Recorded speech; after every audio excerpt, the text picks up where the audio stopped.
या बातमीचे प्रायोजक आहेत हॉटेल बडे मियां।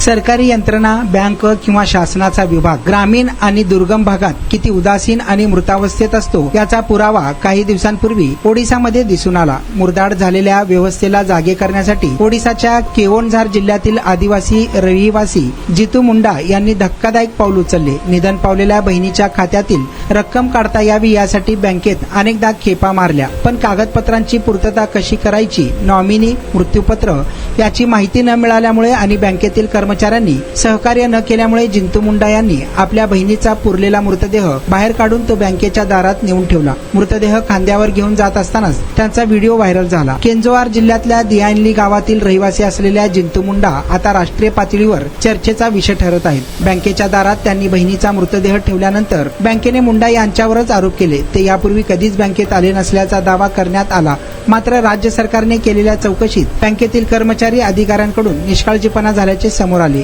ओडिसाच्या उत्तर विभागाचे महसूल आयुक्त संग्राम केशरी मोहपात्रा यांनी सांगितले की जिल्हाधिकारी आणि मी बँकेतील सीसीटीव्ही चित्रण ताब्यात घेऊन तपासले आहे। त्यात बँकेचे प्रथमदर्शी चूक असल्याचे निष्पन्न झाले। सीसीटीव्ही चित्रीकरण आवाजाविना असल्यामुळे नेमके संभाषण काय झाले हे कळत नसले तरी बँक कर्मचारी आणि मुंडा यांच्या शारीरिक हालचालीवरून बँकेची चूक असल्याचे स्पष्ट जाणवत आहे। जिंतू मुंडा यांची दखल सरकारने घेतल्यानंतर बँकेनेही सारवासारव करत आपली बाजू मांडली। बँकेने दावा केला की जितू मुंडे सोमवारी पहिल्यांदाच बँकेत आले। कालाराम मुंडा यांचे ते कायदेशीर वारस असल्याचा कोणताही पुरावा किंवा मृत्यूपत्र सादर न करता त्यांनी पैसे काढण्याची विनंती केली। बँकेच्या वतीने या प्रकरणाची चौकशी करणाऱ्या सत्यव्रता नंदा यांनी जितू मुंडा यांच्यावरच आरोप केले। सोमवारी ही घटना घडल्यानंतर दुसऱ्या दिवशी सरकारने कालाराम मुंडा यांचे मृत्यू प्रमाणपत्र आणि जिंतू मुंडा हे कायदेशीर वारस असल्याचे प्रमाणपत्र जारी करण्याची प्रक्रिया जलद गतीने पूर्ण केली। तसेच रेड क्रॉस निधीमधून जिंतू मुंडे यांना 30,000 रुपये देखील दिले।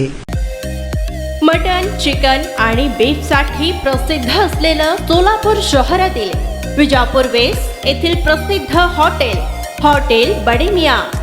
पाया, tahri, mutton biryani, chicken biryani, mutton seekh, chicken 65 आदी मिळण्याचं एकमेव ठिकाण हॉटेल बडे मियां।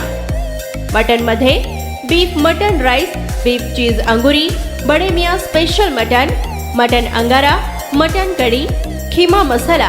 चिकन मध्ये chicken rice, chicken Malvani, special Bade Miyan chicken cheese angoori, chicken tikka, chicken Hyderabadi, butter chicken, kadai chicken masala असे भरपूर आयटम्स उपलब्ध।